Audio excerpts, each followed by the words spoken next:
Liquidators Economic Warnings. Let's have a look. Good morning everyone, I'm Florian Heise and welcome to another episode of Heise Says. I've got my morning stein of coffee as always, and I thought we would have a look at this article from the ABC. This is a warning from Liquidators. Something to consider. Now recently I did a video in August, and I'll just jump over to this here, which was about, well, really, the bankruptcies in 2018 for Queensland. And Queensland, the bankruptcy state. I will link to that video up above here if you'd like to have a look. But you could see the total there in the article was over 9,000 bankruptcies in Queensland alone.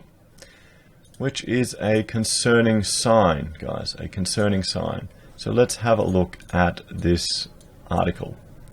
Business is booming for liquidators, and that's a bad sign for everyone else. This is by Daniel Siffer. Insolvency practitioners are offering a stark warning to Australian business. Get your affairs in order. Bad times are ahead. That couldn't be much clearer, could it, compared to all the other messages we're getting. With their role in turning around failing businesses or winding them up, the corporate undertakers are an indicator of the broader economy, so it's telling that they're hiring, expanding and preparing for a difficult 2020. We're starting to see some interesting signs of distress arising amongst both firms and individuals, said John Winter, Chief Executive of the Australian's peak body, ARITA, the Australian Restructuring, Insolvency and Turnaround Association. Insolvency practitioners who are a bit of the canary in the coal mine for the economy are seeing increasing levels of inquiries from people coming in and saying they are worried about their business or they're worried about their personal finances and what their insolvency options might be. Melbourne practitioner Robin Erskine of Brookbird agrees with the grim assessment. Business is good, she said. It's always challenging for insolvency practitioners because no one particularly likes to come in and seek our services. Well, yeah, that's completely understandable. Guys, share in the comments if you've gone through this, if you've gotten to a point in your business where you've had to consider or had to go insolvent, or you've used an insolvency practitioner to turn your business around. Does someone have a good story? That would be good to hear. I think that would be encouraging to hear. Brookbird staff focus on turning around or winding up small to medium-sized businesses. They're busy and expect to have more staff on by this time next year. It's really tough times out there for small business, and it has been for a number of years, Ms. Erskine said.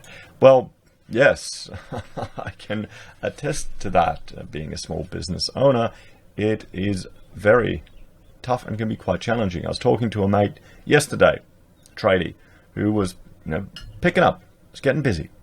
And I said, oh, you're going to take people on? He goes, nah, I'm going to hold off until Fed, if it keeps going, because he's a little concerned of just, what's coming up. He thinks it may just be a pre-Christmas bump, and he's going to make do with contractors, which I said was very sensible, very sensible. So, but it's across the board, and unlike in other periods where we've seen a particular sector struggling, it's every sector. Now that is the biggest concern there, every sector. That's the biggest concern. And retailers are at the epicenter of pain. While there is a general malaise, the pain is being felt in one of the most visible areas of the economy, retail. Wage stagnation and low consumer confidence have snapped wallets shut. Although consumer sentiment is turning around. I will bring that here. We'll overlay the latest data from the Westpac and Economics and Melbourne Institute. It's spiked up, but it's still below 100. Anything below 100 is low confidence. Look at that. Look at that dive right there, guys. Wonder what happened there. So, certainly we know that retail is really struggling and confidence is down in general. I've done some videos where I've been walking through different malls and shopping centers just to show the state of it. And I'll bring one up now, which is a shopping center that was repurposed to have other uses. And I thought that was quite encouraging to see. It was still a pretty old school mall, but it was good that people have found new uses for those buildings, not just let them abandon and become dilapidate. Certainly we know that retail is struggling and confidence is going down generally, Mr. Erskine said. People are just not spending. And not spending maybe because they just don't have the money. It's not necessarily a confidence thing. Some people just don't have money to spend. That's what we're seeing. Yes, well, the problem, one of the issues that is, it's because housing is so expensive. Cost of living is going up. Food is ignored from CPI, even though CPI isn't actually a cost of living. Food is getting more expensive. Petrol is getting more expensive. Power, electricity is getting more expensive. All of these things add up, and you've got to keep the home over your heads for your family first. This is the problem with this housing boom, guys. It fundamentally just can't go on forever because the generation coming up can't buy the stuff off you when you die.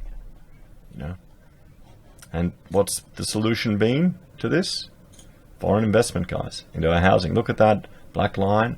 I know I'm referring to this chart a lot, but it is shocking, and people need to be aware of this. How much foreign investment has driven the insane drive up in our housing. And I think that's overheated the sector and led to a lot of the issues that we're seeing now in our apartment stock, where confidence is completely destroyed. So new research backs up the vibe. Half of the retailers surveyed by consulting firm Deloitte said 2019 sales figures were flat or negative. Retailers expect that to continue with the worst sales conditions for 6 years.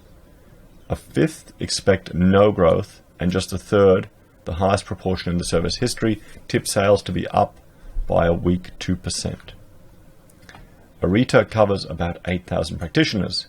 The industry is counter-cyclical, meaning its fortunes are generally the opposite of the broader economy. As a result of a long run of good times, liquidator numbers are almost at record lows. But what's been really interesting, though, over the last couple of months, we've seen a significant upsurge in recruitment for insolvency professionals, Ms. Winter said. So the market is already starting to gear up in the expectation of a downturn. Ms. Erskine is worried about the coming year, even though it promises to be a time of growth for her firm and her industry. Now, what would you put more stack in, guys? Where would you bet your money? On what the insolvency practitioners are telling us and how they are preparing? Or, the real estate property guys who, have been all in real estate and say it's turning around, it's turning around. I'll read another article where, based on CoreLogic data, more FOMO. I would think that, monitoring these businesses and the fact that they're gearing up, that tells you a lot. Previous downturns, like the recession in the 1990s and the global financial crisis of a decade ago, had an impact across society, but largely concerned corporate debt. Ms. Erskine is worried economic change means this slowdown will hit families even harder. In the 1990s, the GFC that certainly hit sectors in our economy, and certainly some families, were very much affected, she said. But now it's all families. Everybody has an enormous debt load. If they lose their job, if their business isn't as profitable as what it should be, then it certainly comes back to the amount of money that's available to feed and clothe a family. Insolvency practitioner is urging businesses to tackle problems rather than ignore them. The earlier the better, she said. It sounds a bit strange, but the fact is that if we can see people early, we can perhaps put some remediation work together to turn some things around. But if they leave things too late, it's very difficult to actually do anything other than wind them up. That makes a lot of sense. They can step in and hopefully help turn the business around. So review poses questions. The industry isn't without its own problems. Australian Small Business Ombudsman Kate Carnell is holding an inquiry into the experience of more than 8,000 companies that enter administration each year. We're looking at how we make the system better for small businesses and farmers, she said, launching the inquiry in October, improving the transparency and hopefully have a system that encourages more turnaround than liquidation. The Banking Royal Commission didn't look at insolvency practitioners, even though this is one of those issues that is raised time and time again by small businesses, farmers and others. So we think this was a big gap. Ms. Carnell has concerns about the low rate of business owners that are able to restructure and whether some liquidators have a conflict of interest. The peak body, which hasn't been invited to make a submission, is concerned it's a hatchet job. We've had significant numbers of reviews into this profession for many years, Ms. Winter responded. There's been significant law reform, and we have 2 regulators that oversee this profession. If that's not enough of a review, frankly, we don't know what is. Ms. Erskine understands the dim view the field is held in, but wants people to know they're working to fix tough situations. We're not all evil people out there trying to, steal the food off people's plates and sell houses, she said. We're really about rehabilitation and really about trying to help people move forward from a very difficult period in their lives. I mean, fundamentally, that's the takeaway message from this, guys. If your business is struggling, you need to plan, you need to take drastic actions, cut costs where you can, consolidate your debt if you can, take advantage of the super low interest rates. Now's the time to do it, guys. One of the challenges of small business owners is even getting loans and mortgages. It's because just your finances are all the more complicated. So let's have a look. Let's have a look at the insolvency notices from ASIC. This is insolvencynotices.asic.gov.au, where you can see all the notices, and it's an additional website. Now I went to look at their published notices, and at this very moment I'm getting server errors, guys. I'm getting server errors. I cannot here we go. We can browse the notices. So let's have a look. I'm here, published today. Formal proof of debit or claim. F. Palmer Jewelers Proprietary Limited. We'll open that in a new tab. There you go, in liquidation. We've got Granite Power Limited, Administrator appointed. PTW Trading as Pinda Proprietary Limited, Administrator appointed. Hoffman Forest Harvesting Proprietary Limited, in liquidation. Cassmore Haulage Proprietary Limited, in liquidation.